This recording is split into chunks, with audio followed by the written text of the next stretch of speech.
প্রত্যেকটা বিচার আমরা দেখি যে হ্যাঁ ধরে নিয়ে যায়, ইয়ে করে, হ্যাঁ, তারপরে মানে লেন্দি প্রসেস, কোনো লেন্দি নাই। এইরকম র্যাপিড বিচারগুলো র্যাপিডলি যদি না হয়, সাথে সাথে না হলে দেশ, পৃথিবী কোনোদিনই চেঞ্জ হবে না। হ্যাঁ, কোনোদিনই চেঞ্জ হবে না। মাইলস্টোনের এই বাচ্চাদের, প্রত্যেকটা বাচ্চাদের গার্ডিয়ানদের করবো যে এদের প্রতি ব্যবস্থা নেন, সবাই মিলে ব্যবস্থা নেন। কারা এই প্ল্যান করে আজকে এগুলো দিতে হবে বাংলাদেশের যেসব খোলা খোলা জায়গা, যে সেই সব জায়গায় ট্রেনিং করানোর উচিত, করানো মানে এটা বেসিক সেন্স। একটা বাচ্চাদেরকে যদি ট্রেনিং করাতে বলেন, সেই বাচ্চাটা বলবেন না না না ঢাকা শহরে করাবো না, এরকম জনবসতি এলাকায় আমি শিখবো না, আমি শিখবো হচ্ছে খোলা কোনো জায়গায় যে। ঠিক আছে, মানে এটা যখন আমি জানতে পারলাম এটা একটা ট্রেনিং প্ল্যান ছিল, আমি সহ্য করতে পারতেছি না ভাই। হ্যাঁ, মানে এটা মানা যায় না। এটা কিভাবে মানবো?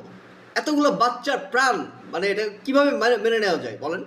হ্যাঁ, মানে আমি মানতে পারতেছি না। এগুলো কোনোদিনই বাংলাদেশের মানে প্ল্যান হতে পারে না। এগুলা মানে এগুলো চক্রান্তমূলক, সবই সাজানো পাতানো। ইন্ডিয়া তারান ভাই, ইন্ডিয়া না তারাইলে বাংলাদেশ কোনোদিনই সোজা হবে না। লিখে রাখেন, লিখে রাখেন। আজকে আমরা পারি না, এই যে ঢাকার মধ্যে আমরা চলাচল করতে পারি না। আর এত বড় বড় দুইটা এয়ারপোর্ট পড়ে আছে ঢাকার প্রাণকেন্দ্রে, ঢাকার মধ্যে আমরা রাস্তা পাই না যে জায়গায়। এইগুলাকে কি ঢাকার ডিসেন্ট্রালাইজ করা যায় না? অন্তত পক্ষে নতুন এয়ারপোর্ট থাক, পুরানো এয়ারপোর্টটা কেন লাগবে? এয়ারপোর্টটা ঢাকার বুকে এটা এটা ওই চিকেন লেকের ওখানে নিলে কি হয়? চিকেন লেকের ওখানে এয়ারপোর্টের কাজ চলতে, এগুলো সব নিয়ে যান। এইসব জায়গার পাবলিককে উন্মুক্ত করে দেন। এত বড় বড় জায়গা দখল করা আছে, কেউ নির্বিচারে দখল করেছে। এই সংসদ ভবন, এই ভবন, ওই ভবন, গণভবন থেকে শুরু করে একদম এয়ারপোর্টের সেই শেষ মাথা পর্যন্ত পুরা কত বাহিনীর দখল। কেন এগুলো ঢাকার মধ্যে থাকতে হবে?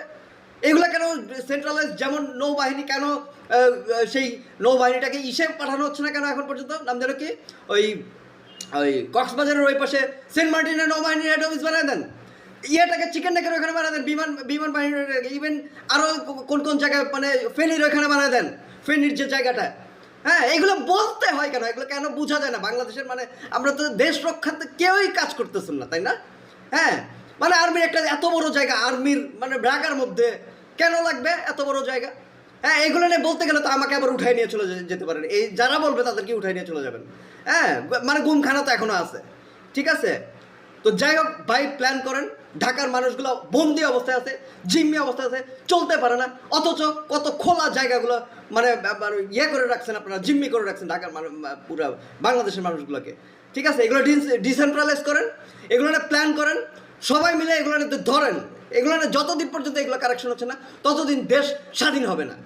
ঠিক আছে, তো প্ল্যানের কে দায়িত্বে আছেন তাকে বহিষ্কার করে উপযুক্ত শাস্তি আজকের মধ্যে নিশ্চিত করেন।